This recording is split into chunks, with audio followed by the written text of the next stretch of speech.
It's a live show. Yes, it is. Yes, Clap. Welcome everybody. It's WWE Raw review by Russell Talk Media. We are live on the Good Girl Network, the Good Girl Network. And yes, you're sitting here in the presence of the king of review himself and my colleague, AmericanAlucard, aka guy on internet who doesn't like reviews, the most hated, well, one of the most hated men in the IWC, YWC. I hate him as well. I totally dislike him.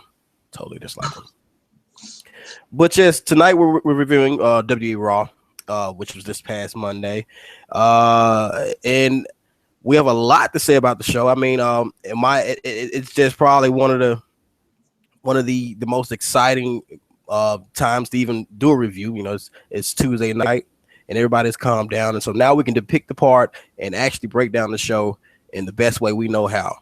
So let's kick it off. What was our first situation that happened on Raw, and how we open up Raw tonight? Well, it started out with a promo detailing the situation between Kane, Demon Kane, and Seth Rollins. Authority Kane or Demon Kane? Both. Oh, they're the same person. No, yeah, but you know, to WWE, they're not. Okay, they are, or they're not the same person. They are.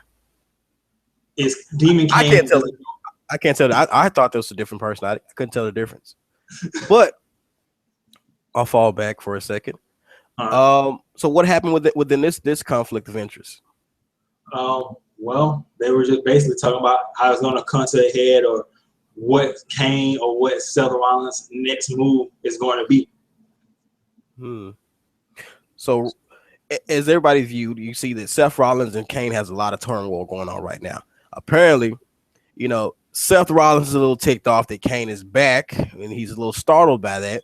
And also, in a position of power, because you got to look at it. This is the guy that he took out just a couple of weeks ago. You know, added to the takeout of Kane's demise a couple of weeks ago due to Brock Lesnar.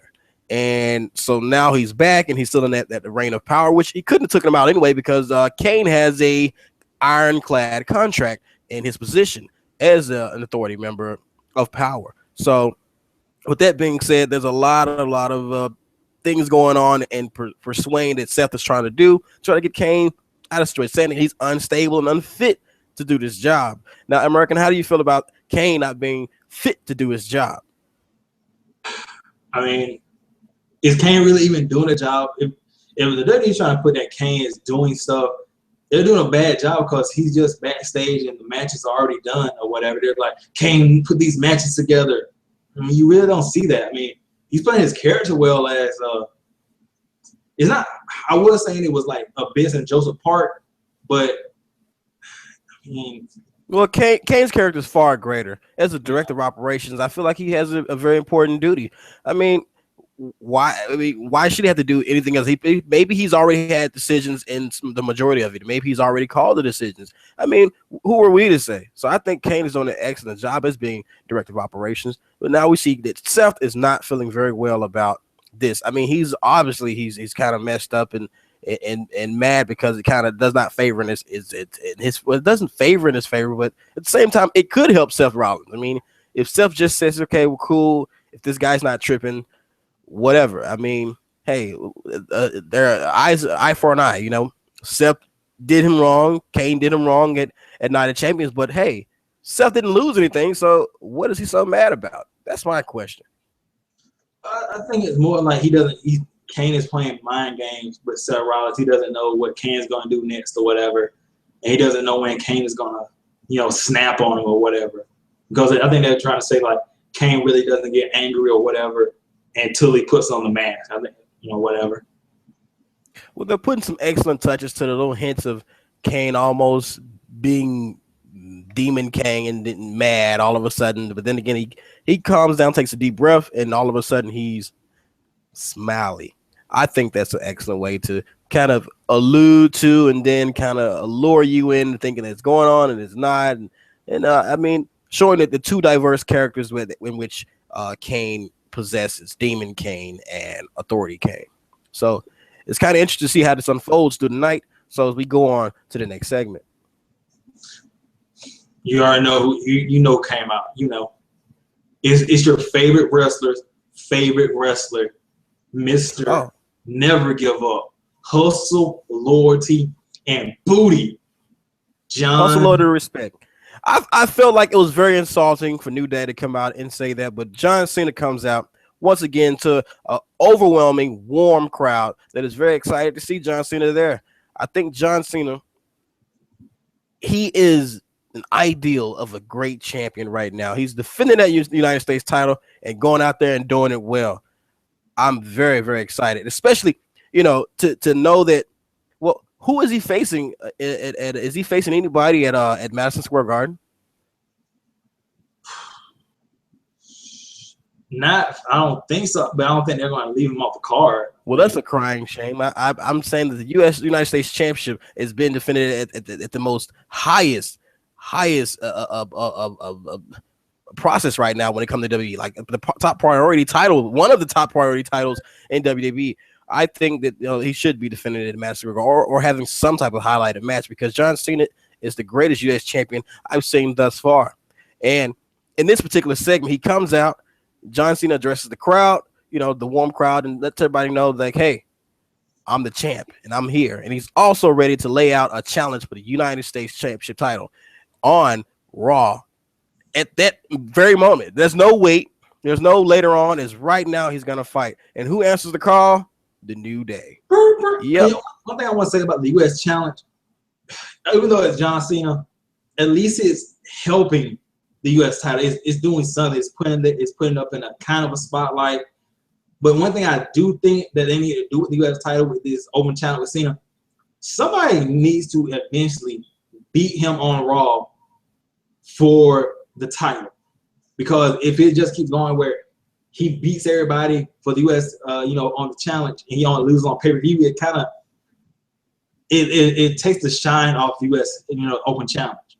Well, maybe if we look at it though, why not get beat by Cena? Cena is like he's at Super Saiyan God mode in the industry so far. So if you lose to Cena, at least you lost to somebody that is top ballot candidate, legend, Hall of Famer. So at least you're losing to somebody that is legit in some shape, fashion, or form. So I don't think there is as a problem with John Cena winning. John Cena is the man. Hustle, loyalty, and respect. Yeah, you have it. Oh yeah, and don't see him. So John Cena comes out, addresses the audience, and now he's ready to address any potential challenger that may be out there. And yes, as we said, the New Day answers the call. Yes, it is. Yes, it is.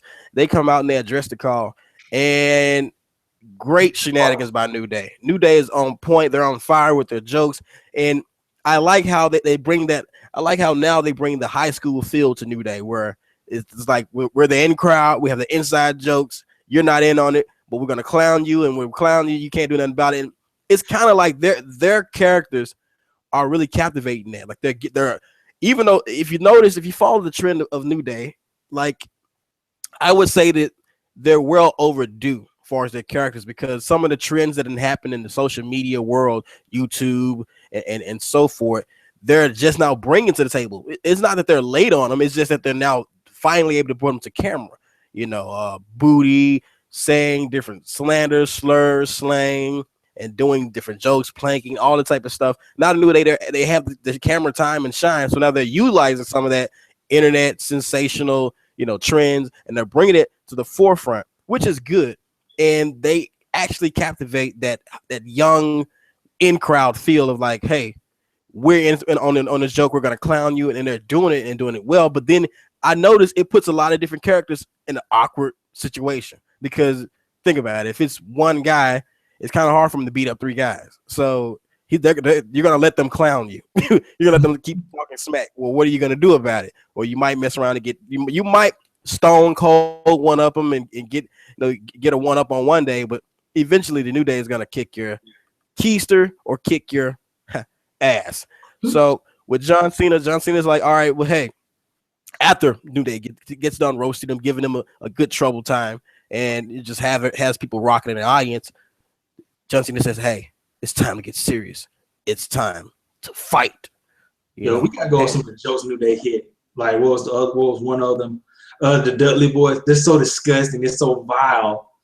You can call us Scrooge McDuck because we're gonna be swimming in the gold. You thought we couldn't swim? You joke that. Which was a punchline from the old Darkwing Duck days, and if anybody don't know anything about DuckTales, And also, it's kind of like a racist joke because they say most black people can't swim or whatever.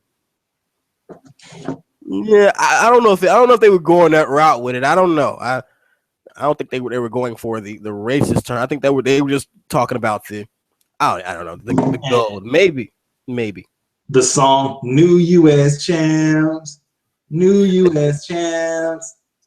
I think that this was almost a disturbance as far as the showing of John Cena, because I think it was supposed to help John Cena look more stronger and more cooler. Yeah. But I think that if this happens again, New Day could officially be over, because the crowd, especially if this crowd was more ruckus and more wilder than other crowds, presumably, say for instance Madison Square Garden, say for instance Chicago, I think it would have been the worst nightmare for a John Cena character, because clearly they would have ate up the whole New Day situation, because a lot of people are not saying New Day sucks anymore. They're saying New Day rocks.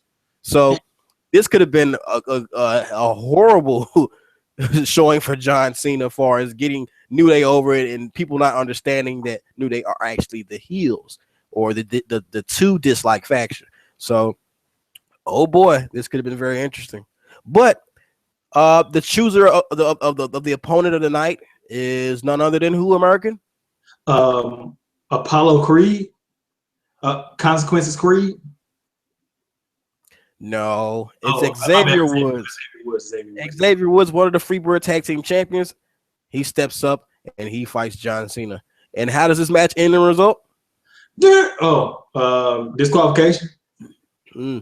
So therefore, John Cena retains his title, and he doesn't have to lose it, or at least it saves it saves Xavier Woods some face going into it. But how did it happen? How did he retain his title? How did it go into disqualification? Well, John Cena put Xavier Woods in the STFU, and then the New Day came back out and they started to attack John Cena, and that led out to the Dudleys coming out, and then we got a 6-man tag team match playoff. Yeah, 6-man tag team match, which heavily involved the Dudleys, John Cena, and New Day, which you could have kind of seen, because I like how it's laid out to where they don't actually just bury the New Day in the John Cena versus Xavier Woods match. They make it a situation that ends up happening. So now you don't crush the villains and you don't crush the face. So what do you have to say about the match, and how did it go? What was the results? And we'll move right along. Well, the New Day get the victory because Big E spears John Cena off the apron, that wicked little sorry about that, the water running spear he does.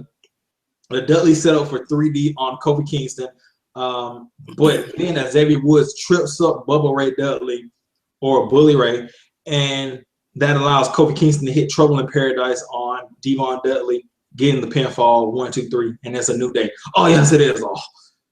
They did an excellent job at building and making the heels go over in this particular match. I'm very proud of WWE, and I think that, like I said, it's a great show tonight, or a great show Monday night. So, moving right along, what do we have next? Next, we had everyone's favorite match, Mark Henry versus The Big Show. I'm a giant. You know what? We say a lot about Mark Henry and The Big Show, but Mark Henry does play his job. I mean, well, as people allegedly say, jobber. Jobbing out to the Big Show, which makes perfect sense, but at the same time, in the fashion form that it's done in, some people are a little sour about it, because Mark Henry always comes out there, tough guy. Somebody's gonna get their ass kicked. Somebody's gonna get the wig split. Oh, man. shout out to Jericho that did the little song. I don't know if anybody saw the Jericho and Mark Henry interview on the Jericho podcast where he remixed the song. If anybody it was freaking hilarious. He came out, somebody gonna get their ass kicked, somebody gonna get their wig split. It was the funniest thing. So if you haven't checked out Jericho interview with Mark Henry on podcast, you don't know what you're missing. Great interview. All of that was just hey, check it out right now. YouTube it right now. Jericho, Mark Henry. Yo, it was a great interview, and I like the in-depth it gave about The Rock and everybody else and the backstage and the fights that Mark Henry was involved in. Some of the things that I once said before on our Wrestle Talk Media podcast about things that Mark Henry had done in the background, you're going to hear him talk about it, and confirms a lot of insider source that I had in the WWE. So for those that actually watched our interviews or our reviews before in the past and heard that, you're going to hear Mark Henry talk about it and explain it. So booyah to those that did not know that we were actually right on Wrestle Talk Media. But going forward, yes, Mark Henry, of course, as people would say, he jobs out, but to a reasonable cause. But let's do be fair. Mark Henry, he plays his job. No pun intended, jobber. But he plays his job. He does his job, and he plays his job very well. And at least he's losing to unopposing figures such as Big Show. Big Show is a threat.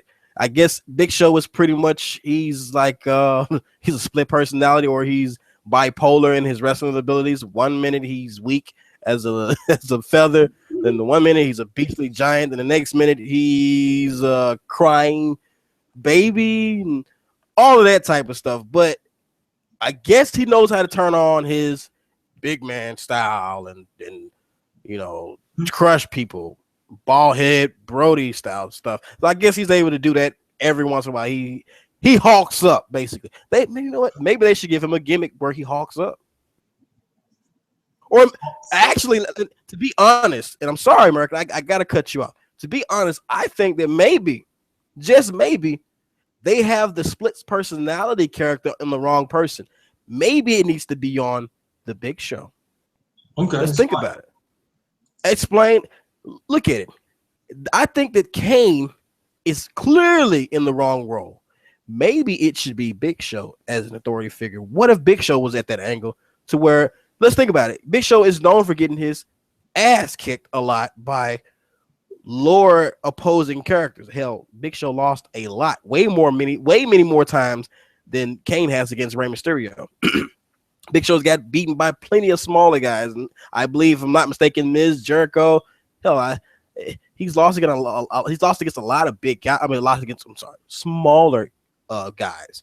So therefore, I'm thinking that maybe, just maybe, what if Big Show was playing that authority role? Because think about it, Stephanie was always able to tame him and make him cry, break him down. And then Big Show, he did have an ironclad contract as well. That's why I first heard about the ironclad contract situation, was from Big Show when he came back and he said, I got an ironclad contract and all of that great type of stuff. So I'm thinking that maybe Big Show should play that role, because think about it. If you watch his pattern, he goes cold and he goes hot. Cold and hot. 1 minute he's crying early this year, so now I'm a beastly giant. Then he's a dancing giant. Then I think that he should have like Dude Love, Mankind, Cactus Jack characters. It will work, because anytime he taps into that beastly giant, you're gonna believe him to kick your ass, because he's 400 pounds, 7 foot some odd guy. Of course he can kick your ass, or of course he can give you a run for your money. I'm just saying, that's just food for thought on Wrestle Talk Media. But of course, as you said, Big Show defeats Mark Henry, correct? Yeah, I'm gonna say one positive. It may be just me. I like Big Show's in-ring trash talking. Like he's telling fans to shut the fuck up. Well, not shut the fuck up, but sit down before I come out there and slap you in the mouth. I'm a giant. I'm gonna kill Brock Lesnar. Maybe that's just it's kind of funny to me. I don't know if you find it funny too or whatever. Oh, Big Show is very believable. He's very believable when it comes to trash talking, and I agree with you wholeheartedly. Big Show, when it comes to threatening and so forth, you believe it. I mean, no matter how much, and I believe that's the one thing that's the great thing about the Big Show's character, is that even WCW utilizes that whenever you can turn him into a joke, you can put a fucking diaper over his head. Did I say fucking? Excuse me. You can put a diaper over his head, but still,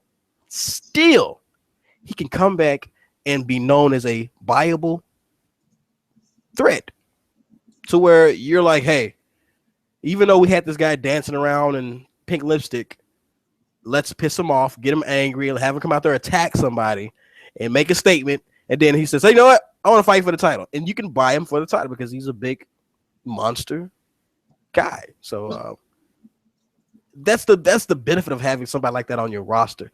In your company, you can do a lot of things with multiple. I'm just saying. Well, Big Show, you know, he ends up knocking out Mark Henry with the punch and wins 1, 2, 3, and it moves on to another segment. What's the next segment? Miz TV and Becky and Charlotte. Miz. I think they should just call it Miz TV. You know, Miss the TV. Some TV that you must miss. Maybe some get the plug. Must miss this segment TV. Okay, my jokes may be a little stale in that, guys. Was there anybody out of these two divas? Did any one of them stand out? You know, before the other divas came out, between Charlotte and Becky. Well, of course, Becky Lynch with those goggles. She's a swell character, and maybe they would give her some great runs, maybe in the near future. But of course, Paige stood out with her ambitious and very CM Punk cutting edge type of style, coming out talking noise, and she's been dropping diva pipe bombs and stuff like that, going on a AJ Lee type of split thing. You know, she's very disturbed right now. So of course AJ Lee stood out greatly, but very impressive. Charlotte is coming into her own little bubble of rants and talking and speaking up. Maybe she should get a little flair in that, pun intended. Get a little flair inside of that, you know, and start, you know, loosen up a little bit. I think that Charlotte should work on her promos a little bit more better. I mean, get into that. I mean, you know, there were rumors in the days that back in them days, you know, Flair he'll hit a little line and woo and go crazy and just be zany on the mic. But I think it's more natural than the rumors that people say about other wrestlers. But maybe, you know, I don't know.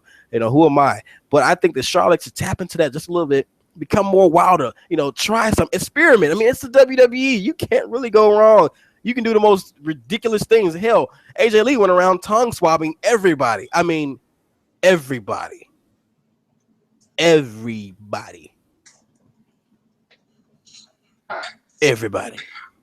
kissed everybody. The only thing about this segment is what Paige said about with boyfriends like yours who needs ambition. I can see the John Cena thing. You know, John Cena, he may or may not have helped. But who cares about that? She's mentioning something that she should have mentioned ages ago. Like, if you're gonna hold out on something, well, you're gonna spill the beans or throw some shade on somebody. Don't throw old shade that everybody in the social media realm, everybody's been already talking about. It's kind of like, okay, and that's a joke, that's a punchline that people have used plenty of times already.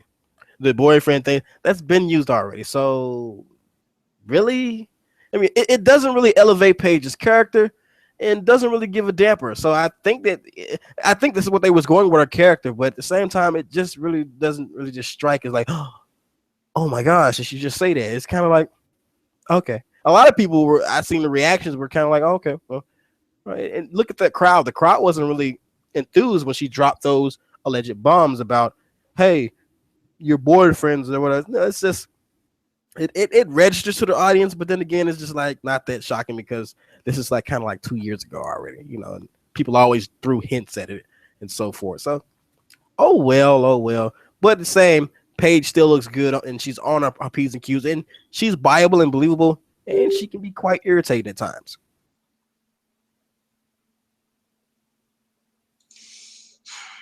You saw as far as the voice. I think when Paige is a regular face, she tones it down, but when she's a heel, she turns into Cogni, Mary Poppins, bitchy whore. Oh, governor, I can't do it. Governor, Oh, whatever. I can't do the British voice, but you get what I'm trying to Oh, say. are you trying to get to the I'm the point that type? Yeah, she's good at that with her wide jaw influences into her talking. I mean, that's Paige, the anti diva. That's a diva, but she's not supposed to be. She don't want to be a diva, but she's a diva. She has diva ways and diva attitude. What she did on the other Monday Night Raw was a diva tactic, but she's not a diva. Very confusing, but hey, we'll make some sort of maybe she's a walking contradiction. Maybe she should be a heel because think about it. I think that adds perfect to her character. I think W is genius for that. Have her as the anti diva, but don't say or don't make notice of her actually being a diva because let's get it correct. She's an exotic skin color, high pale. She's very flair. She has a lot of flair about herself. Highlights and flamboyant ring attire, which is like okay, she's half rockish, half future type. She's far beyond that. She's that. So she's basically in her talking and her demanding of things and the way she's arrogant on the mic. She is a diva. That's diva like. If she was a gothic chick, you wouldn't. You'll go back to your Daphne days of TNA. Daphne was a gothic chick, and she would not say very much of nothing, especially along the lines of. That's one of the bad things. I would say TNA dropped the ball. I think Daphne should have held their TNA title for at least one time. Well, that's another story for another station, but just given the reference, as far as the gothic, because I've heard people say that Paige is supposed to be a gothic chick, but she's not a gothic chick. She's a pure diva. I mean, if she was gothic, you wouldn't hear her glamify certain things and say certain things in her character. So she is a diva. Her character is a walking contradiction. She says anti-diva, but then again, she does everything diva. That's like being a racist. That's like saying, I'm not racist, but I talk solely crap about every other ethnicity. And I embrace only my culture. But I'm not racist. But yet I deny anybody else in it. So it's like it's comedy in its own. I'm not this, but I do everything that is that. Or you have guys that say, "Oh, I'm not gay," but then again, he does everything that is gay. So it's comedy in its own. If people just lighten up, it's a joke. She's a walking contradiction to anything. So how do you feel about the promo? And also, which comes out, which is the Team Bella. How do you feel about that? The only people that really stood out in the promo to me were Nikki and Paige. Nikki, I know people hate Nikki Bella, but I think she's one solid foundation of the Divas division. When she has to be, she can be pretty solid on the mic. And her wrestling is, I would say, top notch when it comes to WWE Divas division. And then Paige, just a little stuff she said, it was all right. So nobody really stood out besides those two to me. I mean, Becky Lynch, I like her accent for some reason. I mean, what'd you say about her accent, Tishon?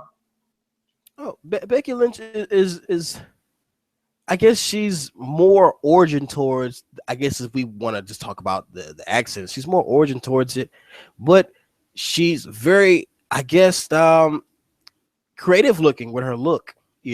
She kind of looks like an underworld type of character. I don't know. It looks like she'll pump your gas in the future. But hey, I think that she has high potential, and looking forward to see what WWE does with her. Okay, pump your gas in the future. Okay. Think about it. I mean, future, you can imagine it'd be Dusty or something like that, like Wasteland or whatever. And then she comes out, hey, pump your gas, and puts the goggles on. Like, I can see it. King has spoken. Like she was in Mad Max. Okay, I get you know what? Could that be the trigger of her character? Like the look of her character is of like a rebel woman from. She is rebel. Basically, she's the rebel woman from, futuristic Wasteland, Dust, and all type of stuff. I'm just saying. I don't know if anybody caught on to that. Just get that. It's just a thought, guys. Just a thought. But let's move forward.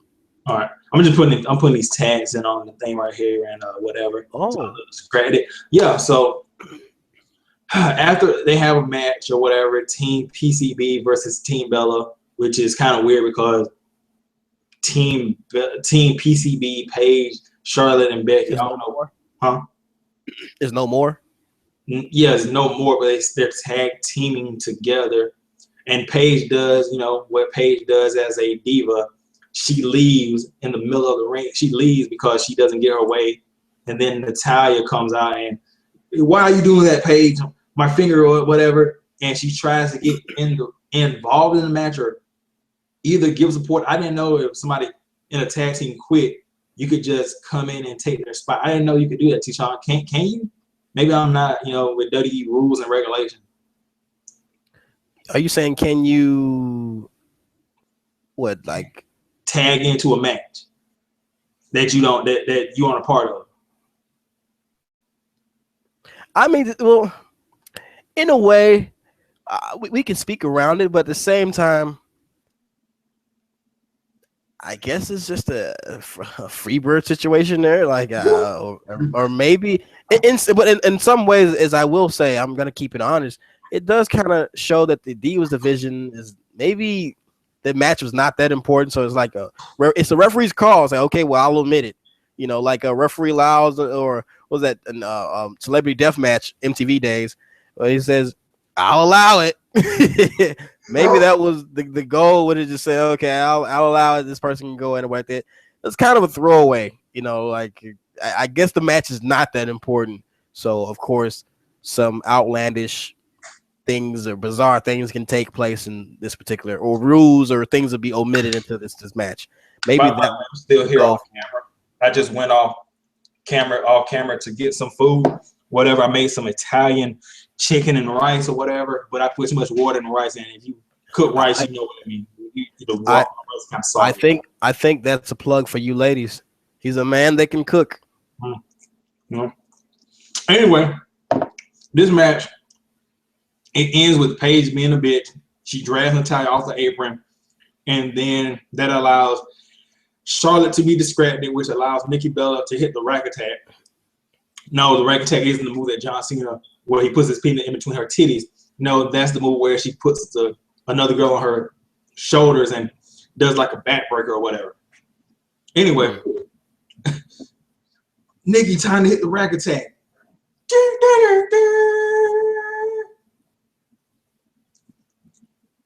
Anyway. Oh, I get it. The rack attack. Yo, such a pig. You're such a pig. Very low ball there. But of course, I guess we're saying basically the match is over. And then we can move on to Luke Harper and Braun Strowman versus the Primetime Players. I mean, oh my gosh, what a match, huh?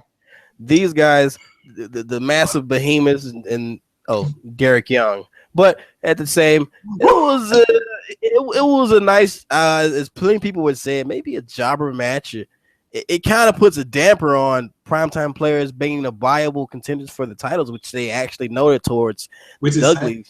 Yeah, they actually noted towards tag teams in the division. Well, besides Derek, Darren Young, I don't know what the hell Darren Young needs to do.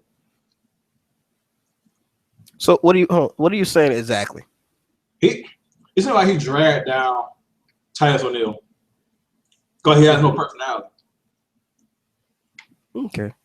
Well, so of course you have the massive behemoths, and you have Derek Young, which I'm including the massive behemoths to be Titus O'Neil. Titus O'Neil comes out with Derek Young, and they're in the ring, and of course it's like they're waiting to be squashed in a way.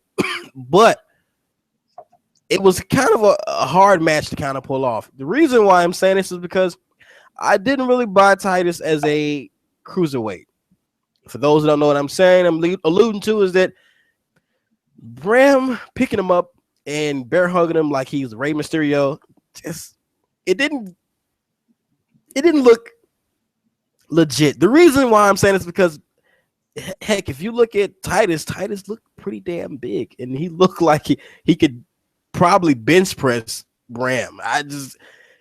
Trying to have like the legs dangling in the air. It doesn't work when the guy is damn near 2 feet taller than you already. So it's kind of like, come on, man. No, if anything, it would have made sense. It's the only negative thing I really have to say about WWE is that maybe we should have had Darren Young in that spot. Maybe he should have been right there being the one being squashed and dangled. Maybe he would have liked it, but maybe he should have been the one being squeezed and bear hugged by a big broody man and breaking him down.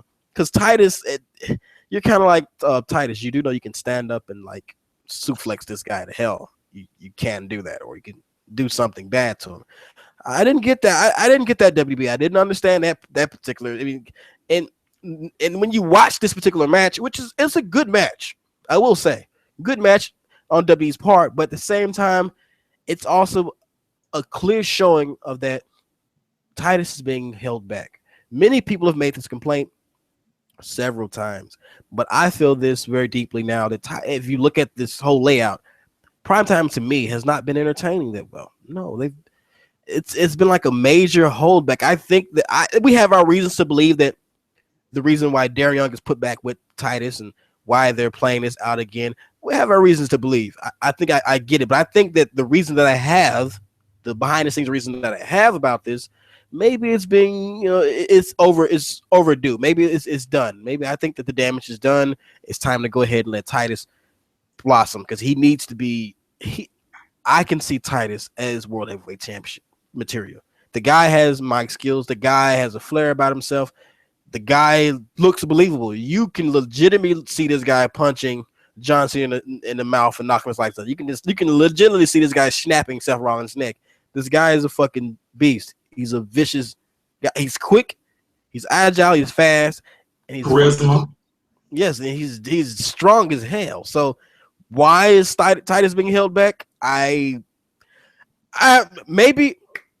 always give an excuse. Maybe his contract is not that long and extensive. Maybe he has a year-to-year contract. Maybe that's it. Maybe that's why they don't put that much into him because clearly I don't give a damn how old he is or because that's always the reason to say, well, he's too old. He's about to be. I don't care how I would utilize a Titus character. I would go ahead and put him in that spot. I mean, it's Titus O'Neil. Look at the guy. He's a walking specimen. He needs to be. He needs to be in a title hunt. He needs to. Has he ever held the NXT title? He hasn't held any title besides the tag team title. What? How can you miss on this situation? Titus O'Neil, hashtag Titus O'Neil for championship gold, singles title or something. This guy needs to be. Honestly, he needs to be into the world heavyweight picture because people can take him serious. He has great commentary. He's a great actor. So clearly, he needs to be in the running. Hell, if everybody likes Terry Crews, they're gonna like Titus O'Neil. But going forward, of course, the Wyatts defeat the Primetime Players. Which is, in my opinion, they look kind of a ripoff of Crime Time. They just fell short of because Darren Young doesn't really get the gist of Titus's jokes. And you look at New Day. New Day, they mashed together on some level. They used to be a little bit off because it was kind of hard for them to get into this because their characters are a little bit way different than any other heel character or faction. So I understand New Day's difficultness of kind of mashing the jokes and getting it across because they were bringing in trends from social media era. So with the Primetime Players, it's kind of like Titus is funny, but Darren is kind of like that. He's that anchor. He's that. Now I don't believe in this, but they call it the Marty Jannetty. He's the one holding down the star in this particular situation, But even though I like Marty Jannetty, I didn't think he was really a real problem. But this was a term everybody always used, the most popular belief term. But Darren, please, I think that they're figuring that Darren Young will not survive without Titus O'Neil, so sticking with him. But it's holding down Titus O'Neil, and he's a viable threat. Please, WWE, push Titus O'Neil. Give us some great because the guy can go. Give us some great matches. But going forward, of course, the Wyatt family wins. Now, Primetime Players. Braun Strowman, like with anything, he's gonna have to lose sometime. I can only see one man, one stand-up individual, one great human being defeating the almighty Braun Strowman. Of course, John Cena. I mean, that would be a great defeat for John Cena, a great person for him to defeat, and I would understand it. I mean, he will have a nice drawn up under his belt. Of course, that'll be Rusev, that'll be Kevin Owens, and then he'll have Ron Strowman. Hey, why not? I'd rather John Cena than Dolph Ziggler. Oh shit! You don't think they're gonna give it at the Roman Reigns? They had plenty of shots, but maybe Roman at a more viable pay-per-view. I can see it. I can see Roman actually being the one to defeat Ron Strowman. I can see that, which would be great. Or maybe in a hardcore match to make it more believable, Dean Ambrose defeats Braun Strowman in a hardcore match.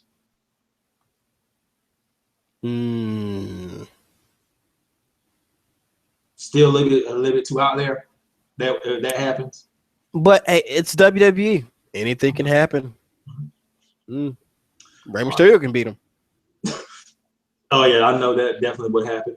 All right, what about Adrian Neville versus Stardust for the I said 5,000th time. I was a fan of the match.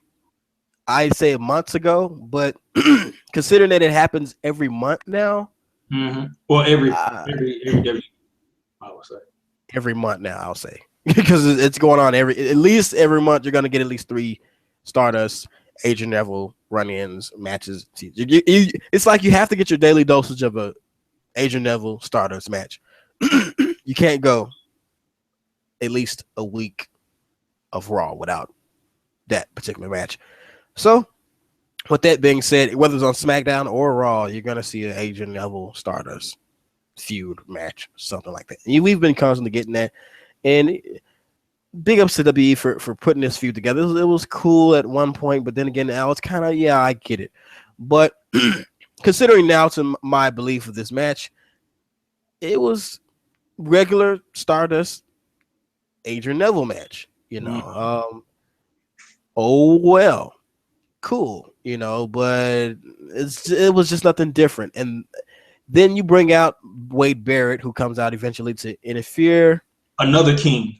Yeah, you bring out Wade Barrett to come out, and he does his spiel where it's kind of, you don't know where his character's going again, and it's kind of, do people really care where his character's going now? He's the king, but he comes back without the crown. He comes back like Street Fighter. Well, he's had the most difficult time in WWE, which I've ever seen. Well, I've seen in quite a bit, where it's like WWE does not know what to do with him. We just have to keep it real. They don't know what to do with this guy because he has the romantic rose giver guy role, then he has the leader role of a rebellious underworld division, and then he has a union role, which he was the leader of Core. Then he has a bar knuckle fighter role. Then he has a news reporter role, and he's a goof. He's a goof. Then he has a warlock. No, he had the warlock. He had the warlock role. He had to come out with the cloth, the leather cloth. He was the warlock. Then now he's the king. So now I'm guessing maybe the bar knuckle brawler role. It's like they're having so much difficulties when we forgot the Hollywood role when he was like the Hollywood actor. I was the actor, and he was the Hollywood. It's so many roles that they're giving. Wade Barrett. Speaking of Hollywood, I just figured out when they're going to give Sheamus his title reign. When the next Ninja Turtles movie comes out next year, that's when they're going to give him the title. Who is he playing? He plays. Okay, if Bebop and Rocksteady, he's playing the Warthog. Now, yeah, he's playing the Warthog. The Warthog is as Bebop, right? Mm-hmm. Yeah, he's playing Bebop. I can't wait to see it. I think it comes out sometime next year, like early next year before WrestleMania. They'll probably put him in the title and be like, Worldwide Champion Sheamus plays Bebop. Okay, I can see it.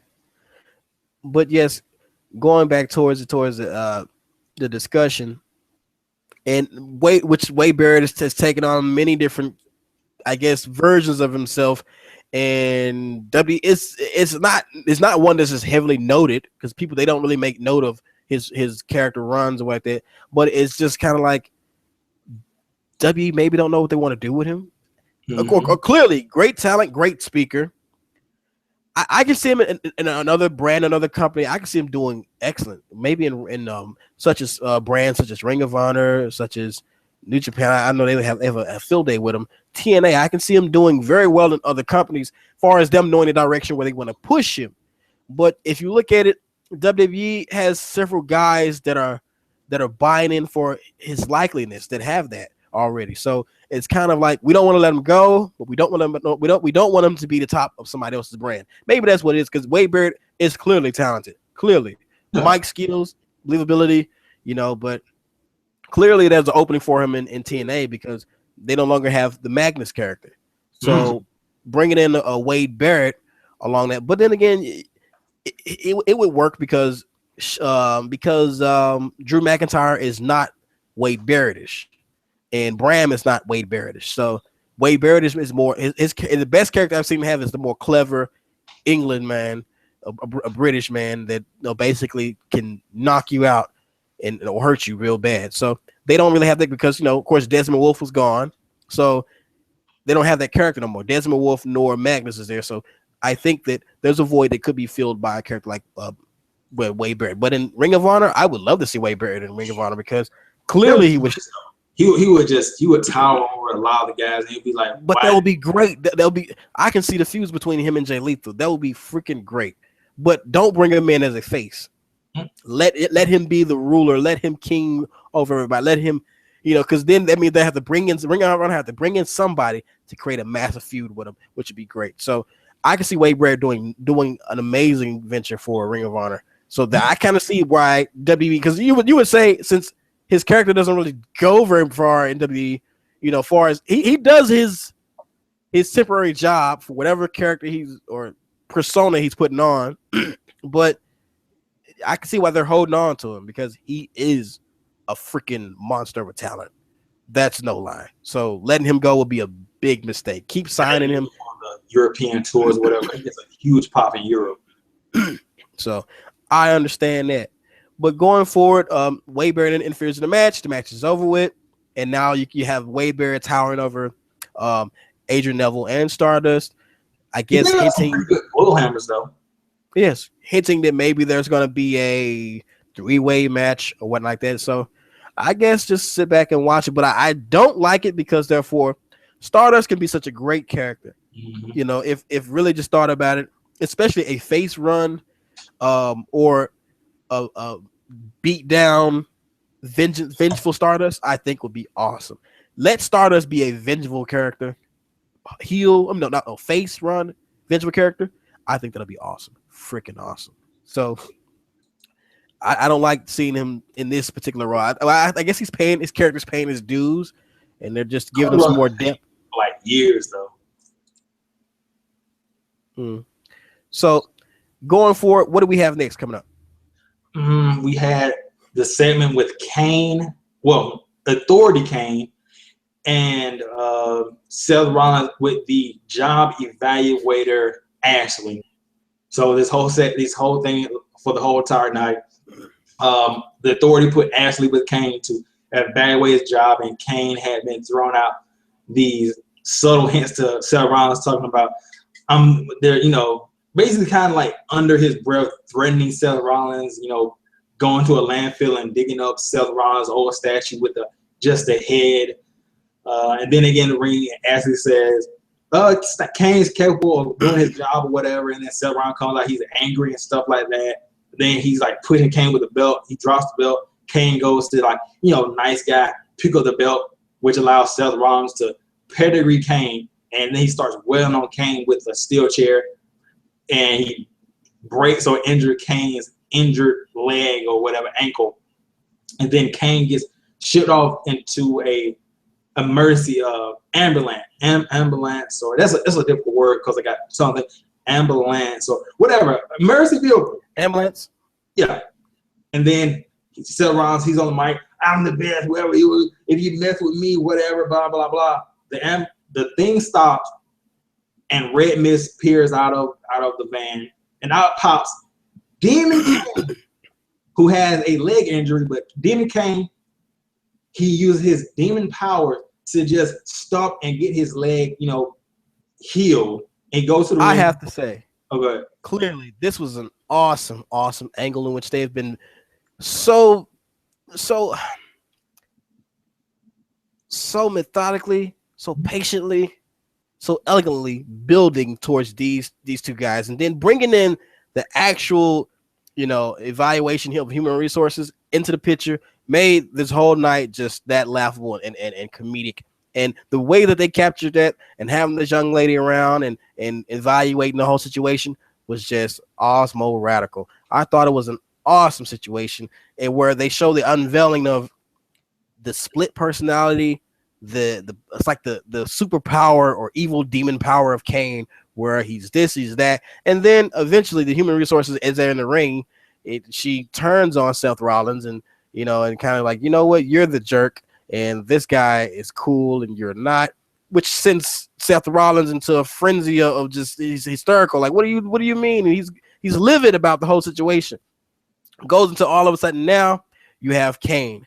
Kane is still gaining, is keeping composure, but then he's helpless. He's not really a vicious fighter because he's getting pulverized by Seth Rollins and treated in all types of shape, fashions, of form of violent by Seth Rollins. But all of a sudden, Seth Rollins beats him so bad that he had to get carried out on a stretcher and on a gurney and sent right into the ambulance there. But wait. When you tap him, when you do just that much wrong to a vicious person that is deep inside of him, it unleashes and comes out. And he has no control, and the red mist comes out of him. He bursts out of the ambulance truck, and now it's pretty much hellfire and brimstone for Seth Rollins. And there is an overwhelming faction, which makes you lead to the belief that, okay, if he's that amazing now, when he's with his newly powered Kane abilities now, is he powerful enough to take that title? Because if we do note, he did make references in the ring towards that championship title. So Kane having a possible championship run, could it be? Would it be? We'll see. I mean, Kane gets a lot of slack for being, he's old, but he can do. When he's motivated, he pulls off pretty good matches. So I guess we're gonna have to see how well the match goes at the pay-per-view. But I'm enjoying Authority Kane as far as a as not a split personality, because he's putting on some pretty funny lines like, "There's a certain man for the job." Whatever he said when the first segment they had. He was like really all in Seth Rollins' head, so it could be. It's all about where it goes, I guess. We'll have to see. Let's move right along. All right. Next thing is Randy Orton versus the Bo-leaving Bo Dallas. Because he Bo leaves.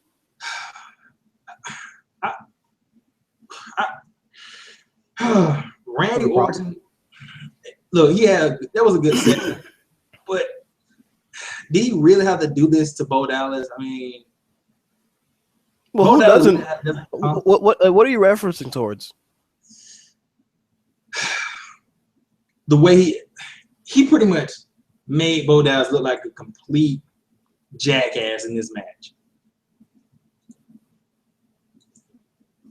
because Randy Orton, it was no offense from Bo Dallas, barely. Besides punches and kicks, Randy Orton was just like toying with the crowd, basically saying, I don't really give a fuck about Bo Dallas because he can't beat me. And then, he just beats him with ease within, I would say, less than 2 minutes. Well, I just think that I think that he pretty much, Bo Dallas, speaking of, he plays his role. Honestly, I mean, what more do you expect Bo Dallas to actually do? He has to be that annoying guy. Let's think about it now. He ripped on the Buffalo Bills. So, of course, Randy Orton is going to channel that energy of the guy that's going to beat his ass for the Buffalo Bills. So, I'm just saying it basically went right along with it, because if it went any other way, what if you have to satisfy the fans. This particular match was for the fans, basically. It was for the audience fans, the hometown fans. It was not really for, any of us and our popular beliefs of where we wanted to go. I mean, you gotta look at, he came out there and disrespected the Buffalo Bills, the audience. So therefore, it's their way of saying, put somebody in there to kick his ass. And there you have it. So I think that we shouldn't buy so much into it as far as worried about Bo Dallas' character, because his character can bounce back it's like rubber. He can bounce back off of anything, because he's not a viable threat character. He's more of a comedic, he's a delusional comedic character, which I believe. I don't know how you view it. And also, we'll be checking the comments, which are below, for everybody that is commenting as well. So we'll be checking that out in just a second by American Alucard. But how do you feel about this situation? I don't know. I'm a big. I mean, now giving my analysis on it, how do you feel about it? Either do you buy it or you don't? I understand Randy Orton is going to beat Bo Dallas, but it's just the way, at least have Bo Dallas get a little bit of offense in, or something. Cheat, even you have to cheat, is a little bit of something. It's just like the way he beat him. It's just like there's really no hope for Bo Dallas. He's always going to be a BS jobber unless he gets help, or joins a faction. That's pretty much him or whatever. Well, we'll see. Yeah, we'll see. Randy Orton wins with a RKO out of nowhere. Then let's move on to Owens versus Rusev. Like a lot of people are judging Owens' IC title run. I'm not gonna judge yet because it's far too early. He hasn't had a title defense yet, and I think we're barely scratching the surface of Kevin Owens. He's just now getting into that lovable jerk that made him so famous on the indie circuit and in ROH. He's just now coming out of his shell, seeing how far he can take things in WWE. Of course, he can't be the ROH Kevin Owens, but slowly it may get to that point. Okay. How you feel about Kevin Owens right now? He's pretty much Kevin Owens. I mean, it's not how I feel about him. There's nothing to really judge him on. I mean, he's consistent with his character, and he's conniving. He's slick, and slick as I mean, he's slippery far as he gets out of situations very fast, and he's kind of unpredictable because you won't know if he'll fight you, if he won't fight you, if he'll walk away, if he's about to walk away and charge back. So you don't really know what angle his character is coming from. So he's just Kevin Owens in that sense. But moving right along. Well, Kevin Owens and Rusev have a match that lasts probably I would say a minute and a half before Owens gets thrown outside the ring, and then Rusev chases him, and Owens throws Rusev into the Ryback. Rusev and the Ryback get into an altercation, and then that ends in Owens and Rusev teaming up and beating up on the Ryback. You gotta say it. They stopped, looked at each other, then said, look back at Ryback. They basically did a mauling, a gang type of mentality towards Ryback. It was was so street. I'm sorry, people. It was so street. And I marked out. The reason why I marked out is because a couple of Wrestle Talk medias ago, that's a nice way to put it. Wrestle Talk medias ago, a couple of Wrestle Talk medias ago, I said this. I said that will make a perfect team or faction. Kind of a world elite type situation, which I would love to see played out in WWE, where you have all of the guys from foreign land, which you'll have Sheamus leading the bunch. You'll have Rusev. You'll have Kevin Owens, and you may have Cesaro in there. Or I would say, I know what, I wouldn't even put Cesaro in that. I have Cesaro being one of the ones to oppose him, to not join their faction, because they want Cesaro to join the faction. He's not joining it because you have all of the dominant foreign guys together, and they're just running roughshod on the roster. I think that would be a great massive takeover, and the Authority powering them, which would be freaking awesome. I think that'll be something that'll be worth watching, especially if Sheamus, it could actually happen. That could actually happen. Sheamus join the Authority, but Sheamus aligns himself with a world elite of more vicious talent. Rusev, Intercontinental Champion, Kevin Owens, United States Champion, and they're bidding to get Cesaro, and and Cesaro doesn't want to conform to that. You have so much. You got so many different rivals you can put in there. So you can throw John Cena in a good rival with. You can throw Seth Rollins in a good rival. It's so many ways you can go. Hell, you can have the Shield reunited versus the new elite faction. World elite faction of some sort. I think that'll be awesome. But that was the kind of situation I looked at and said, you know what? I feel that they could put these guys together in a faction to just destroy the American, because it's such an over gimmick when you do the foreign land versus the American. It never fails. Because the USA chants, USA, USA, with the United States flag I have over there, it never fails with a patriotic situation with the fans. So I think that, hey, WWE, you have some money in that. But moving right along. Well, also, Dolph Ziggler comes out to save the Ryback. And how do you feel about his super kick? People are saying that it's one of the best super kicks in the business. I don't think he gets high enough. He's more of a chest super kick. I don't really know how to critique his super kick. It's a super kick. Well, depending wherever the hell he hits you. I mean, a super kick. You just said a super kick. It's a super freaking kick. It's not. It doesn't say the sweet chin music. A super kick can kick you any goddamn where. That means it's a fucking super kick. But then if it's too low, it's a sweet chin. It's a chin kick. Well, no, I don't know if you know Adam Cole. He does this little thing, this combo kick, where the guy, he blocked high, but then he kicks him low in like around the thigh or knee region. So he drops down and then he opens up and it's a super kick. So yeah. Where do you think it's gonna go with this four person thing? Is it gonna be a tag team or a four-way?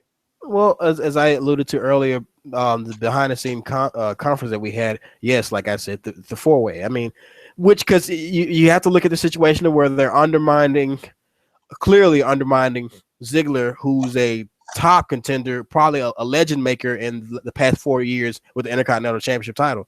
So you have him, of course. You have Kevin Owens, as the Intercontinental Champion. You have Ryback as the former Intercontinental Champion, and you have Rusev, who is a big brute guy who's just been going on a gold frenzy, and he wants power, gold, and he wants to be dominant. So I say you're undermining Rusev and Dolph Ziggler with thinking that they don't want in on this Intercontinental Championship, because you have that is without a shadow of a doubt, it's in the middle. So it's kind of like, so this feud is only between Owens and Ryback. No, I don't give a hootenanny who is fighting, but at the same time, you're undermining Ryback. I mean, you're undermining, of course, you're Ryback as well, but you're undermining Dolph Ziggler and Rusev by just saying that they're worried about a thought other than money and gold.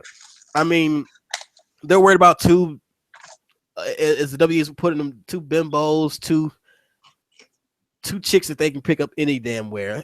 I know everybody likes Lana, but at the same time, Lana's just not that freaking hot, man. She's not that outstanding, and that she's okay. We don't WWE, don't act like you haven't seen better. We've seen better. I mean, You know, like, all right, Lana's cool, but it's not just, oh my gosh, Lana. Like, okay, she's, you know, we've had better looking women, Trish Stratus. I mean, we can keep going on for days about better looking girls we've had, but she's okay. She's cool. There's nothing just that it shouldn't be that much of a craze with these guys. They're just, oh, we're going for the thought. We don't care about the advances in the company.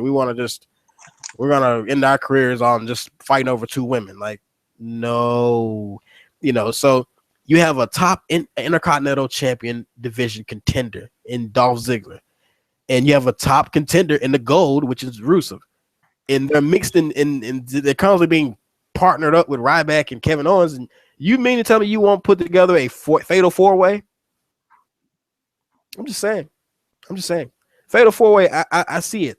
That's the only way. That's the only place that you can go with this. A fatal four-way for the Intercontinental Championship.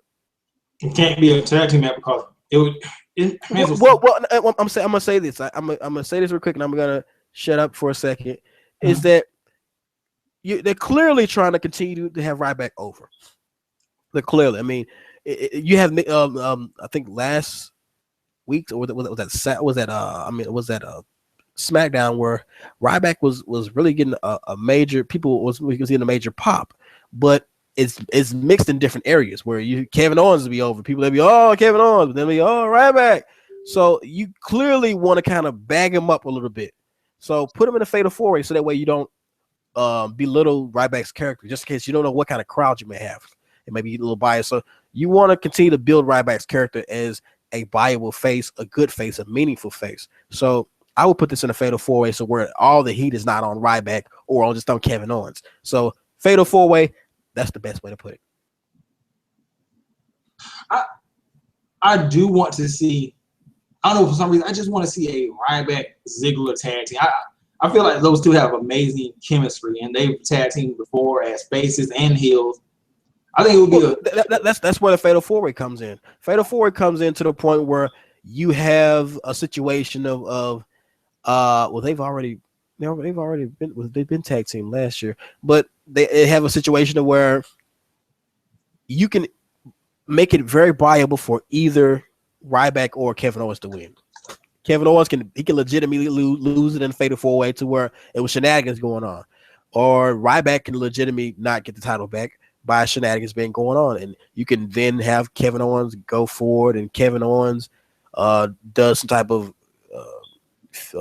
partnership alliance with New Day or whoever the tag team champions, New Day basically, and then have Ryback and Ziggler make a run in with the New Day, and so you have New Day, Ryback, and Dolph Ziggler feuding, and of course you can have a viable team like in Ziggler and Ryback win the titles, and of course have 3D in the mix, because I would like to see a Dolph Ziggler, Ryback, and 3D the Dudley Boys situation. Like that would be an awesome fucking match. Think about it.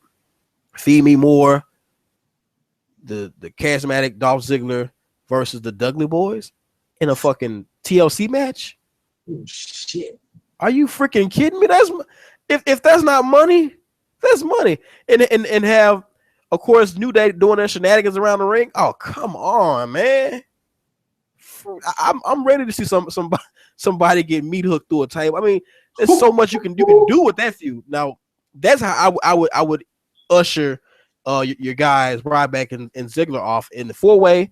Have Kevin Owens sneak away with the title, and have Kevin Owens align himself with other champions such as the New Day, and have the Ryback and Ziggler. Since they got, of course, ambushed by the New Day, it's like, okay, forget that. Let's take these titles. Then you set them. I'm thinking about that shit. Meat hooked through a table. And that shit. That shit sounds sexy as shit. So WWE, you're watching, book it like that. Hey, we're on to something here. I'm a fan of it. I love it. I think that'll be an awesome feud. Team Ziggler and Ryback, and for one, they'll be over then, because the fans are clearly going to buy Dolph Ziggler, Ryback, and you do not have to turn them heel. Let New Day continue their heel run. Don't have to turn Ryback and Dolph Ziggler heel. You don't have to do no angle where Ryback comes out, stupid and doesn't. No, you do not have to do that. You don't have to do it. It's totally unnecessary. Because but Dick Ryback, he was highly entertaining. You gotta admit that. Is this your bag? Yeah, but you don't want to. You want to keep it character. You want to keep the characters in full because he was too reality. You know, you want to keep the characters there because people they love the good old days, WWE or WF days and attitude there. You got to have the character. Keep him with that solid Ryback character and Dolph with that solid flamboyant, youthful character. Keep that going because they're going to be highly likable going into a feud with the Dudleys. The Dudleys are a rebelistic brotherhood tag team. Let them keep their characters intact and let the heels manipulate the match. Because the heels don't have nothing to do with the match, but let them manipulate the whole matchup and basically because they want back in, but they can't get back in. But they're trying to get in, and it will make the match. It would make it so much more entertaining. A table TLC match, Dudleys versus Dolph Ziggler, and so forth to where you can have a repeat to where the Dudleys. Ryback and Ziggler, and then you have New Day added into the matchup, which would be just all-out war. I think that'd be awesome. So going forward, what do we have next? What we have next is and do get to the comments. Let's see what the comment section is talking about. What everybody is basically babbling about out here. Let's refresh. Okay. All right, refreshed, and comments are popping up right now. Kinda. All right, still loading up. All right, here we go. Comments. All from LB Clash of Kings. Shout out to LB. I don't get why people still give Cena a reaction when he comes to the ring. When if people really hate Cena, the way they feel, why don't they just treat all his matches like bathroom breaks and just get up and either walk to food stands or go to the bathroom? Cause that would really force WWE. Well, for people that dislike for John Cena and his disobedient form of I'm gonna uplift the company by doing something that people would like. The reason why people are not moving or rebelling is because they're loyal fans. We all are loyal fans. That's why we tune in. We're programmed to watching the show, even though as I alluded to on Dave Coco Sports talk show. As I alluded to on this past Monday, is that one thing about it is that us as fans, we can take a break. I think almost like the whole year, 2 years without watching Raw at one point in time. I think when I came back into I remember when I no longer had cable. I was in college, and so I wasn't able to sit down to watch Raw all the time, and so I would miss Raw. I miss WWE. I miss TNA and so forth. So I was out of the loop on wrestling for a high period. But it was cool. I didn't. So it's just doable. You can miss, but when you have the leisure too, you tune in. But I mean, I really wouldn't buy into. I would catch it every now and then, and I wasn't just a regular viewer. So. But now, as the audience is there with us, it's just more of just us being loyal fans, to the product. So that's why they're not leaving and moving. And maybe some that hate are in the mood of like, maybe if we don't blink, something can happen. And like, wow, he finally did it, or wow, this person kicked his ass, or something like that. So maybe it's just they're watching him in hope. Hope is always there. Can't lose with hope. Down with dope, in with hope. I think it's just love. Like I said, love to hate relationship with John Cena or whatever. Next comment. I want to ask you guys something. Do you feel Naomi would do better in TNA? And do you think skin color, the color of her skin, is one of the reasons why she'll never be a champion in WWE? Also, do you think WWE was being racist toward Khan during her segment with Emma and Dana?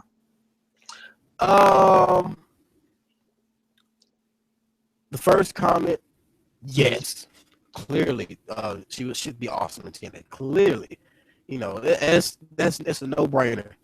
TNA will gobble her out because it's so much you can use with her assets. It's so much that you can use with Naomi. Naomi, for one, you have a lot of competitors over there that are skilled. Just imagine a match between Gail Kim and Naomi. a Terrence Terrell Naomi, you know, Awesome Kong and Naomi. You know, you have so many different routes you can go with Naomi. There's so many competitors and so many lineups you can go with her, and you know their characters are more free there. And for one, their division of women are not. They don't have to be rebuilded or rebooted. You know, so they. All thing I would say is they would have to give. Of course, they would give Naomi a character or whatever, and then let her in ability speak for itself. No, I would bring her in as Bobby Lashley. Basically, I would let her be a competitor to where she's there to compete and let her character conform into, I would say, heelish. I will turn her heel again because she's more of a flair and she's looked at and she has more talking ability than Bobby Lashley. So I will let her go ahead and turn heel in that shape, fashion, form. You know, after she becomes, because clearly once she becomes knockout champion, she's damn near unbeatable. So you gotta understand that Naomi is very high. That's why WWE has so much challenges with her, because Naomi is very highly talented. So she's a fucking beast. The girl is she's a freak of nature when it comes to wrestling and maneuvers and skills. So even though the TNA has some great women that they can get skillful like her, Tess Marker has gotten excellent, great at her as well. So even though they have that, still once you give her that run, she's gonna kick ass. Think about how in order for Bobby Lashley to lose, they had him turn heel. You know, because we're gonna have to viable to know that she's gonna have to change her attitude because clearly she's too goddamn talented. The Bobby Lashley was just too damn dominant. So you can't have him lose as a freaking face or have Naomi lose as a face. You gotta give it some type of flavor. So of course Naomi would be fucking. She would be awesome in TNA. You know, she's awesome now, but just very highly undermined, which people are saying allegedly. You know, I think WWE doing a great job, but at the same time, people saying that she's just not getting what she needs and deserves. And I think the TNA is the best place for her, and for somebody to finally, if she wins and knockouts and she turns heel somewhere down the line, to where, hell, I would like to see a Dixie Carter heel run again, and then Naomi forms Dixieland, joins Dixieland. I think that'd be freaking gold. If you have EC3 up there with the gold, Dixieland is back in power, or back in the regime, and you have Naomi as the knockout champion, EC3 as the champ. I think that'll be a freaking gold situation where each person is like the top heel and they have to be taken down. Like the regime is at an all-time high where you can now bring in, or people can now form to fight against the power. I think that'd be a great situation. I mean, just in a perfect world, I think that'd be a great situation. But going on to the second, the skin color.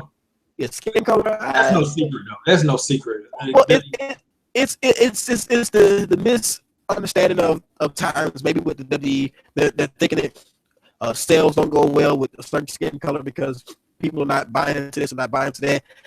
And then for one, but we do have to look at you got to play it how the media do it.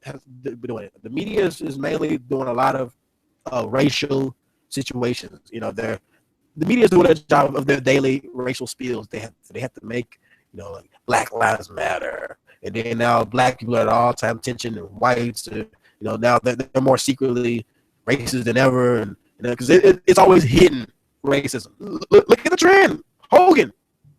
You know, and not just Hogan, others. You know, Havoc has been a victim of this. Like everything has been shown as secret racism, secretly racist. So you have that going on. The media is pushing their agenda as far as the race war and race manipulation. So, of course, it's not a safe time to have a black champion.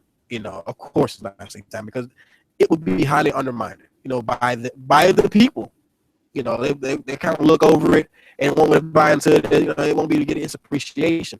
You know, TNA was lucky with it. You know, but it was only respected by real wrestling fans. Mm-hmm. So now we're looking at the casual viewers, or just the by word or you know the dazzle fans. They'll just pretty like I like a white champion.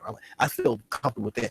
You know, they won't really buy into it. They won't really feel it from a wrestler perspective of a fan, like a fan wrestler, just pure love with the wrestling in general. They won't really get it from that level. They'll pretty much be like, okay, well, when I view wrestling, I view it as I usually like seeing a white person as champion or something like that. I'm looking for an Ultimate Warrior. I'm looking for Hulk Hogan. I'm looking for a Moolah. I'm looking for a Mae Young. I'm looking for that or Lita. I'm looking for that. I'm not looking for a freaking black champion. That's kind of what is it like? They're gonna be. It's the from taking psychology. It's more of a play on the mind, and what the mind has pretty much been fed for so long, and then WWE is all about the sales. That's what really. I have to break it down to people. WWE is about manipulation and about the sales and how much money would it draw in if we make her champion. How much money would it actually bring in? What audience are? Because the time is not right for a black champion. For the fact that look at sales. Now when something happens, now it would have been perfect for her to become champion. Yo, I'm watching the Lucha Underground, like Ultimate Lucha thing. Yo, for those who don't know, he's talking about a company, which is a wrestling company, Lucha Underground, which is based on the El Rey Network, which is coming back for a second season. Yo, Brian Cage curb stomp Willie Mack through a cinder block. Fucking awesome. Continue. Watch it. Please watch Lucha Underground, the last episode. Wow, I didn't know that was that good, teacher. Wow. I told you that before on Wrestle Media a few months before. Anyway, yeah. But there's going down and taking people down the road of why they may not have a black champion. It'd have to be a situation. Say for instance, Naomi was back when Obama became president at an all-time high of where everybody's more lenient and they're more open to a different change. She would have made a phenomenal champion. If I'm not mistaken, I believe Alicia Fox won the title back then. So, it's all about if you pay attention to your politics and the manipulation of society, you'll see. You can pretty much predict when a certain champion is going to be champion. Somebody say, well, whatever. This person was champion at this. I'm not basically. I'm going off of because I think somebody said, well, The Rock was champion. Like, no. The Rock was viable just through his character anyway. Naomi is more ring work. It's just her ring work, which is more bedazzling. That's, if they glorified her ass, maybe, but I don't think it's so PG that they don't want to be. Maybe they'll go that route. They're like the big ass, they'll captivate her booty and all that type of stuff. But the WWE doesn't really want to do that too much. So, there's really not much more to glorify her off of besides her wrestling skills. So therefore, it'll take more to market. But The Rock was clearly his fucking charisma on the mic. Yes, he just shined regardless. So it wasn't really his wrestling had nothing to do with his charisma on the mic, his promos, his outrageous feuds, and his look. Everything was spot on with him. So he was going to sell. He wasn't really that good of a wrestler. He was just his character shined so bright that you really didn't care about his wrestling. He was outrageously athletic. Yeah. People can start with Rock was a good. Yes, he was a good wrestler. He was just an average wrestler. But the thing that made him on average was his athleticism. His agility was just out this world, and the way he would move around the ring, he was good. He can get technical. But he was just too athletic. In the ring. If you go back and watch him, he gets beat down good, but I like how he did it. Like he did the nose sell in the ring with the stunner. That was just the funniest shit ever. How he just it's not really a nose sell. It's more of a oversell where he would basically make it look kind of foolish when he gets stunned. For those who don't know what I'm talking about, it's the stun and go. He shoots off like a rocket. Shit, yeah. Yeah, just fucking hilarious. How he did that. But other than The Rock is gold when it came to wrestling. People always try to bash certain things. Just I guess because they just want to let out some steam. But The Rock is good in the ring. He's always been. I guess people they don't want to let somebody be just that damn good, unless they're dead. You're dead. Oh, that was that damn good. It's just like, okay, he's good. He's good now. Just give him his props. But he just keeping it there. But let's move straight ahead forward. All right. The next thing would be. Let me go ahead and get back to it. Let's see. Do you think? We'll get back to the comments once we get done with the actual review, because we're gonna go ahead and wrap this review up. We'll get to the comment, answer all the comments that have been put out there, and next time we'll wrap it short. Well, Big Show and Paul Heyman. Well, let's just finish this one comment, because it's part of the thing. Do you think WWE was racist towards Kana during the segment with Emma and Dana? No. No, it was a bully situation. It was poorly handled, very highly poorly handled. But no, not your racial situation. It was supposed to be. If anything, if it was supposed to be racist, it should have been more. They were making fun of her doing like don't that would have been racist. It should have been. If it was supposed to be racist, that was very poorly racist. Very poorly racist. Because there should have been some. Some Chris Tucker, Jackie Chan moment. Do you understand working on my mouth? Like all that should have been going on. But then again, they have the wrong people doing it. You got Emma, who's from Australia, so they didn't really. It was kind of like I think you got the wrong heels for this particular job. If you look at the people where they're from, you're like, well, hold up, you guys not even American, so you can't really get that American. I'm better than you, American feel like, yeah, I'm better than you. You had two foreigners, if I'm not mistaken. So I just no, it was very poorly racist bully or bully like. It was very poorly done. So no, I didn't buy it as a racist situation. Nah, they could have came better. If that was supposed to be racist, that was very, very poorly done. Very poorly. Like, it's one of the like, oh, you guys have been racist? Oh. Really? That's what you call being biased, racist, and prejudice? You can go to school for that shit. It's not very good on you. But no, it wasn't. No. Maybe some of the things were borderline. Borderline, I'll give you that. But successfully racist, you got to go watch Nation of Domination, Stone Cold, DOA versus Nation of Domination. You got to. You want to see some racist stuff? Yeah. Well, let's see. Let's get into Big Show and Paul Heyman segment. Paul Heyman is for me sometimes it's a hit or miss because he's like, I'm with Brock Lesnar. He's going to do this, do that. I might get heat for this. I think Big Show outshined him as far as mic work tonight. Of course, he was the more believable person. Of course. I told you when Big Show taps into that era of I gotta be stopped. I am Big Giant. You're not gonna say you're not Big Giant. You can't. Well, hold up. You fucking 400 pounds and the other 400 pounds, and you are looking mighty huge and angry. So I'm going to leave you the hell alone, and I'm not gonna even get high voiced with you because your sneeze could possibly kill me. So, yes. They did an excellent job of showing the replays and the vignettes of the past matches from the Vault, showing all of the classic SmackDown, ring falling, the Raw matches, the pay-per-views, I believe it was No Mercy or one of them, the pay-per-views of Brock Lesnar and Big Show and all of the runners they had. And an excellent showing of that because some of us kind of forgot that, hey, they had these matches. Great matches, good. I just hope, like, the way they're pushing Big Show now, if Brock Lesnar does beat Big Show, they don't stop the momentum of the Big Show. They just don't. You have to. I'm sorry. You have to. I understand WWE's tactics. You can't keep Big Show strong. You can't do that because then you wouldn't buy anybody to beat him anymore. It wouldn't. You have to dumb down. It's one of the mistakes they made with Andre the Giant at one point. He was so unbeatable.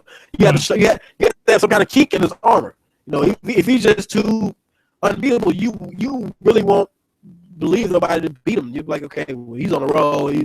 He's kicking. He's killing everybody. It's like I'm glad they stopped Big Show from doing a spear because you was like, okay, Big Show's doing the spear.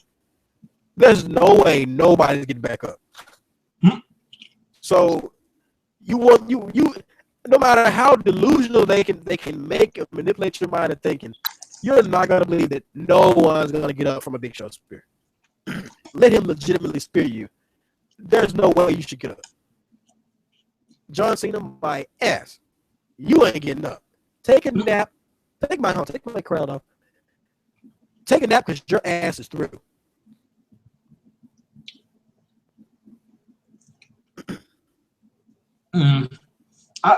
Now, let's get into the Big Show Brock Lesnar match. I'm gonna say this about WWE. Well, let's finish the review first. Okay. Well, last match, Reigns versus Bray Wyatt. Bray Wyatt comes out with his two swamp goons, as Roman calls them, and he says like they don't respect you as a man, blah blah blah. Bray Wyatt sends it to the back. Yeah, I'm gonna say this. It was a pretty good match. Probably the best match on the card. I wish it was the end-all, say-all match, but unfortunately, we had to have a disqualification in the match, between two. Because, like I said, it was the usual Bray Wyatt Roman Reigns matchup, which is good. Nothing just whimsical, but it's action-packed and it's good. It's every in the Bray Wyatt versus Roman Reigns match, every blow counts. That's a given.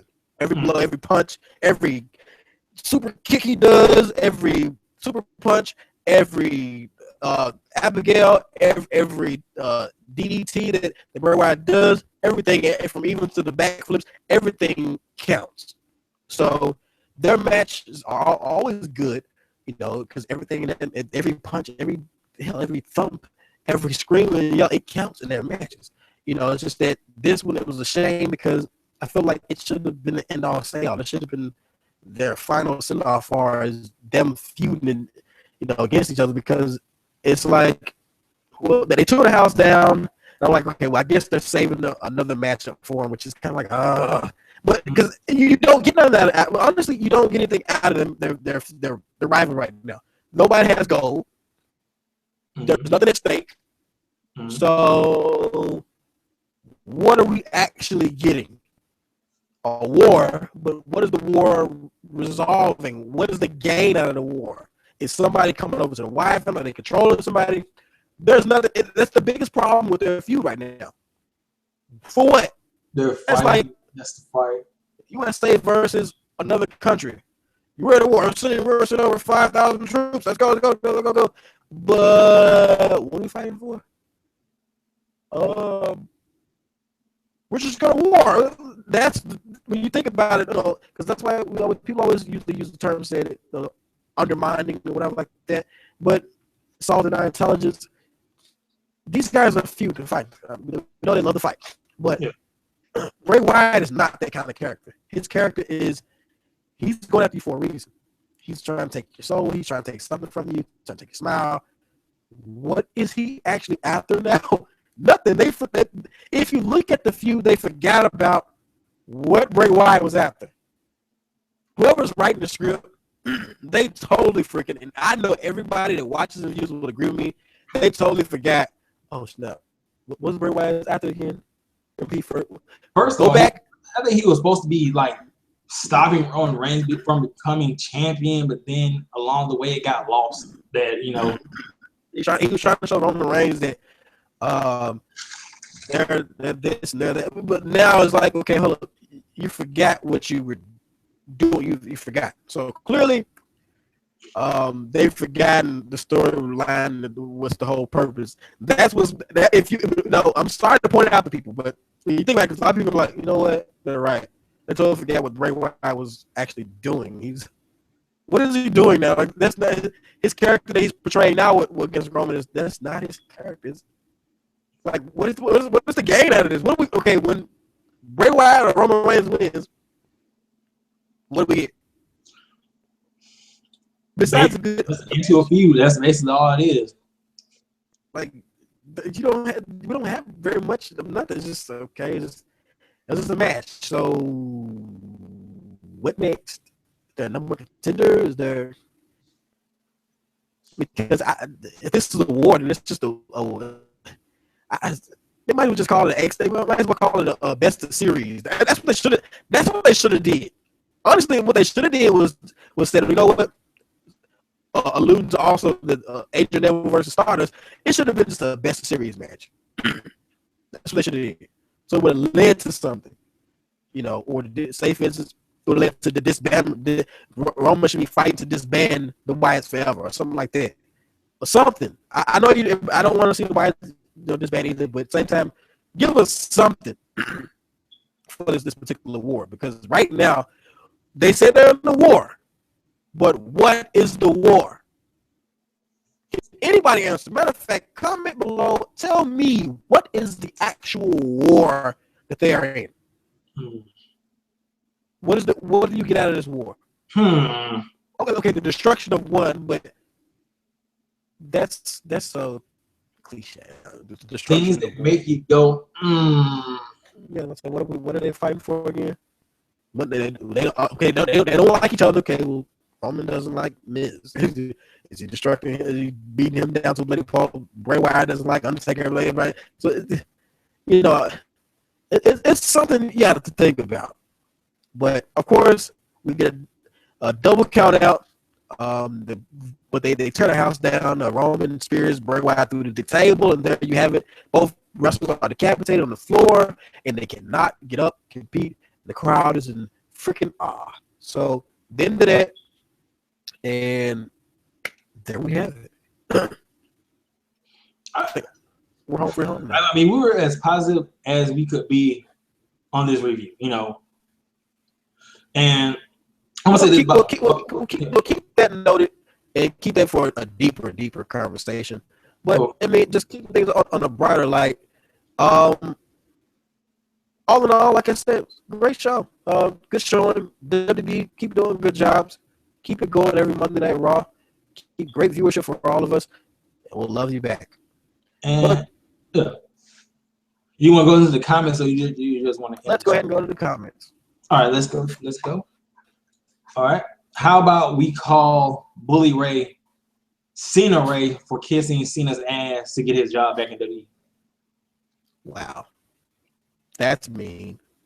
To be honest, I skipped the Diva segment altogether. I started caring about Diva Revolution after that Paige Raw. To me, it looks like Paige or Nikki are going to be the ones to get the title back, because WWE wants to erase AJ altogether. AJ Lee and Eve Torres are tied with most Diva title reigns at 3. Let's see right here. Refresh the page. Okay. History of Divas division now back, not when they had women's titles to now Divas. Moolah, Richter, blah, blah, blah. Hold on just a second. Yeah. Okay. Let me look on my calendar. Make a clear note real quick. I think we're on to something here. Something is. Let me see. Oh, shit. I look at something. Let me finish this. I'm looking at the calendar. I want to make sure before I mention this that. Oh my gosh, really? Let's go. Okay, so that. Oh, so Bound for Glory is this Sunday. When is the Madison Square Garden fight? When's the what now? When's the Madison Square Garden event? Saturday. Oh, okay. All right. We got a hell of I mean, I just had to make sure. I was like, whoa. I had a sense that there's big things going on this weekend. So we got the Madison Square Garden event, and we also have the oh snap. Well, let's talk about the Madison Square Garden thing for WWE. I'm gonna give the WWE's props. Talk about pay-per-view sales for this week. Wow. They've taken a glorified house show and turned it into I would say a pay-per-view type event. And Big Show versus Brock Lesnar headlining, that's gonna whatever sell a lot of tickets. Honestly, they're showing. I'm glad they are promoting it like that, because that's how a main event should look. That's what, if you look at how they should have been building them stars, is what they should have been had. two viable threats, two real legit threats fighting each other. That's really what your main event should look like. You know, but honestly, it's, what's the undercard though? I don't know the undercard. Well, the other matches there. I don't. We'll have to Let me just look that up. Let me look. What was the back to the comment section, dog? Because I had cut you off on the comment section. What was the comment we was having? Or who from who? Oh, okay. History of Divas title now back when they had women's title. Moolah, Richter, Sensational Sherry, Medusa to China. Who said that again? LB. Okay, it's a history of the Divas to the women's title to the Divas. Then it went to China, Jacqueline, Trish, Victoria, Lita, Ivory, Molly, Jazz, Gail Kim, Nydia, Tori Wilson, etc. To Melina, Beth Phoenix, Mickey James, Lay Cool, etc. To Kelly, the Bellas, Kelly, Bellas, Eva Marie Page, and the rest of Total Divas. That is the sad evolution, or should I say revolution, of the Divas division. Oh yes, I love Melina was great. All right, I got the match card. I got the match card for Madison Square Garden. All right, let's start from the bottom. Randy Orton versus Sheamus.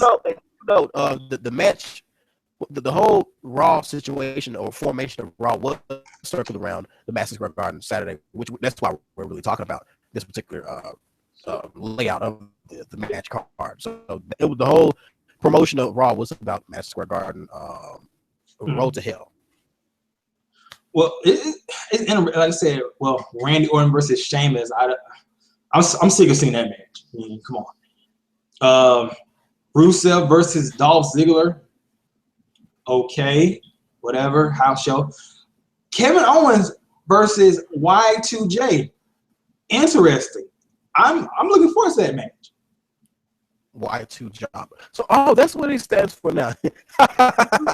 Y2 Jobber.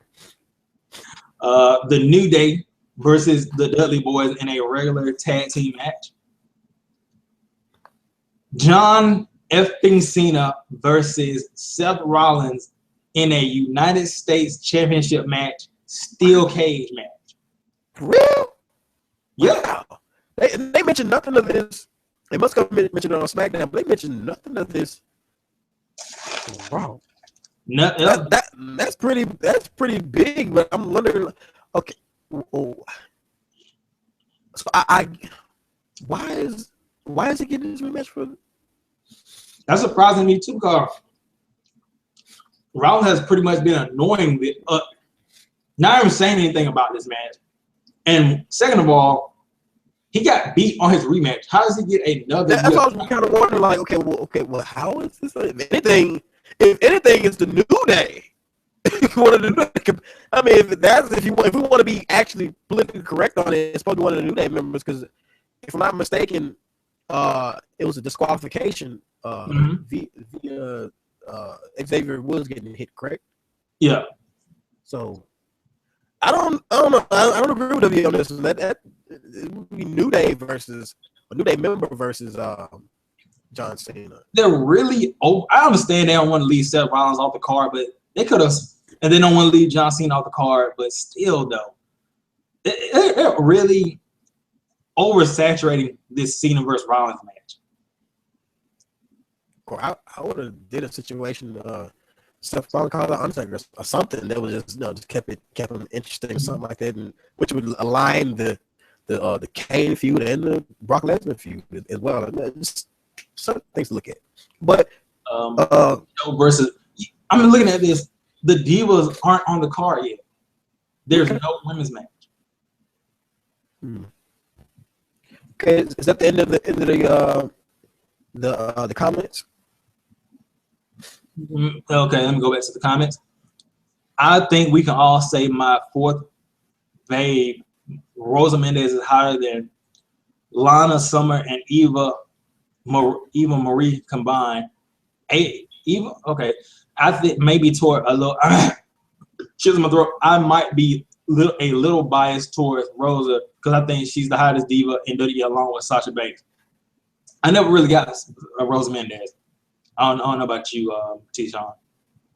So what's the next comment? Last one. I heard something about Lesnar that the reason he left UFC is because a UFC fighter kicked him too hard or something. That if someone hits Lesnar too hard, it could force him to retire. That's why that he has brought Lesnar on a part-time schedule. I don't know if that's true or not, or it could be a rumor. Well, there's for those of us that are MMA, UFC fans as well. We know, the injury that he sustained in UFC, and also the illness that he has sustained in UFC as well. So, clearly, of course, knowing the history of what happened to him, you understand why, of course, it would be likely on the schedule, or if he still is hurt or whatnot. So, but still, you want to take precautions because he is a major star. So, there's understood. So, okay. Well, here's also something to Sean.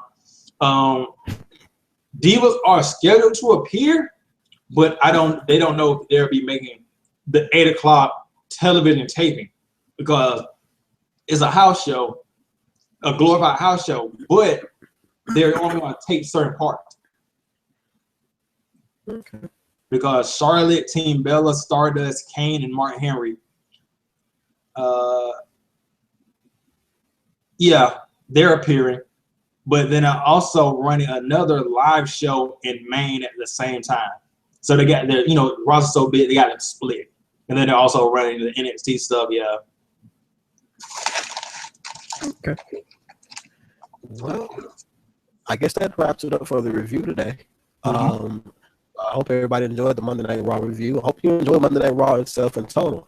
I hope everybody's looking forward to another WWE Monday Night Raw for next week. And clearly coming up tomorrow, which is Wednesday, we'll also be reviewing TNA Impact. For those of you that are wrestling connoisseurs, wrestling fans, please tune in to the Good to Go Network live and direct. So immediately after TNA Impact, we'll be reviewing the Impact Wrestling and basically which is channeling and following which their show is revolving around Bound for Glory. And Bound for Glory is an amazing lineup in which they have. So with WWE Raw, you have a Madison Square Garden follow-up and a promotional situation. So now with TNA Impact, we have a Bound for Glory because this is a big week for wrestling. Clearly, we have back-to-back entertainment from Friday all the way to Wednesday. Sunday. Well, what's happening Thursday? Thursday kind of like a rest spot, right? Oh, hold on. Oh, it's the Thursday Night SmackDown? Oh, wow. I haven't watched SmackDown in a while, so. I think because they moved TNA from Thursday. Well, it was the Friday. Oh, I'm sorry. Well, Friday Night SmackDown. That's right. They moved TNA. They moved SmackDown back to Friday. But yeah, Friday Night SmackDown. So you pretty much have the all week situation of is Superstars still come on Thursdays? We'll do our research. We're a little rusty people, so please don't judge us. But pretty much have a full week of wrestling, of big wrestling shows. You have Impact on Wednesday. You have Friday, which is noted to it will, of course, on Wednesday. You have Impact, NXT, Ring of Honor. You gonna watch Ring of Honor? You gonna watch Ring of Honor? More likely I may not. I'll see what I like or what I want to view, but sometimes you can't help but watch Ring of Honor, as well, because I'm not a big noted fan of Ring of Honor, but because until I see wrestlers that I really want to see or feuds that I really want to see, that's why I usually tune in. But I've given Ring of Honor so many chances before, but it just hadn't really caught my eye yet. But I can tell you the matches that are going to be happening tomorrow. It's going to be. I'll look it up. Okay. I'll look it up. But if it catches my eye and I like it, I'll view it. Or if I want to just stick around after the 10 Impact, I will. But other than that, my case is still, when it comes to Ring of Honor, my case is still out on Ring of Honor. I don't, they just have to be consistent for me, or at least be, because when you're a wrestling fan, you look for all of it. You look for all of it. You look for the glitz, the glare, the entertainment, the storylines. You want a whole fulfillment. And Ring of Honor doesn't have that fulfillment of even women's wrestling involved in it. Storylines, greater storylines. Consistent ones. Ones that just okay, could this is something this that, or you can feel something new, something big about to happen. So maybe big, or you can if you're gonna be disappointed, you can be big, you can be majorly disappointed. You want all of that in a company, and that's why people allude to TNA being the second, because they do have that. You know, they have potential, or at least in my opinion, higher potential than one or the other. But WWE has pretty much all of it when it comes to the glitz, the glare, the showmanship, and all of that. So, therefore, you know, when it comes to companies like Ring of Honor, Lucha Underground, which I love the way where they stand in their show. So that's why I would gladly place Lucha Underground up very high on a pedestal, because they put their particular form of entertainment in a certain brand and an understanding point where you know what's really up with them. So, but besides that, though, man, I really want to thank everybody for viewing in tonight, joining us on this Raw review. It's Wrestle Talk Media. For those who are not joining or not been a part of the group, go to Wrestle Talk Media on Facebook. That's Wrestle Talk Media.